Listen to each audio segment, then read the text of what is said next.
शेषनाग या आदिशेष ऋषि कश्यप और कद्रू के सबसे बड़े पुत्र हैं। वह नागराज भी थे, परंतु ये राजपाट छोड़कर विष्णु की सेवा में लग गए क्योंकि उनकी माता कद्रू ने अरुण और गरुड़ की माता तथा अपनी बहन और उनकी विमाता विंता के साथ छल किया था। वह विष्णु भगवान के परम भक्त हैं और उनको शैया के रूप में आराम देते हैं। वह भगवान विष्णु के साथ क्षीरसागर में ही रहते हैं। मान्यताओं के अनुसार शेष ने अपने पश्चात वासुकी और वासुकी ने अपने पश्चात तक्षक को नागों का राजा बनाया। वह सारे ग्रहों को अपनी कुंडली पर धरे हुए हैं। ऐसा माना जाता है कि जब शेषनाग सीधे चलते हैं कब ब्रह्मांड में समय रहता है और जब शेषनाग कुंडली के आकार में आ जाते हैं तो प्रलय आती है। वह भगवान विष्णु के भक्त होने के साथ साथ उनके अवतारों में भी उनका सहयोग करते हैं।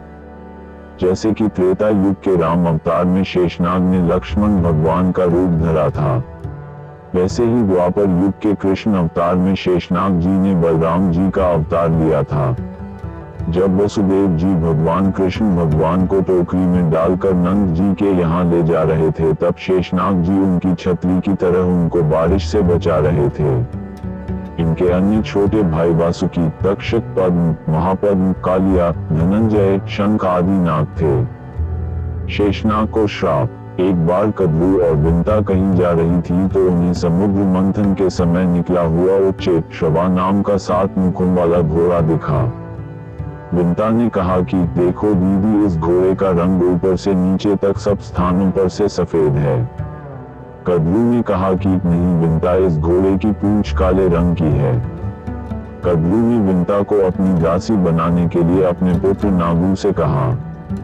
कई नागों ने उसकी आज्ञा मान ली, लेकिन ज्येष्ठ पुत्र शेषनाग तथा मंझले पुत्र वासुकी और कुछ अन्य नागों ने इस बात का विरोध किया तो कद्रू ने शेषनाग और वासुकी समेत उन सभी नागों को श्राप दिया कि तुम पांडववंशी राजा जन्मेजय के नागयज्ञ में जलकर भस्म हो जाओगे।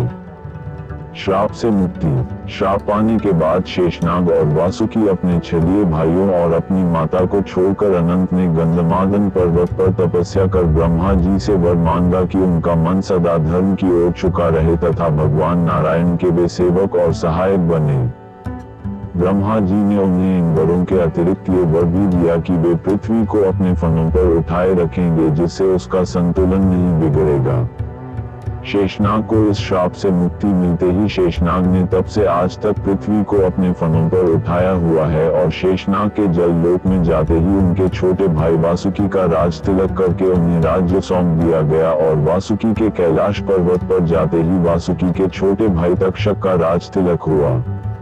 वासुकी ने भी भगवान शंकर की सहायता से वासुकी ने भी श्राप से मुक्ति पाई थी।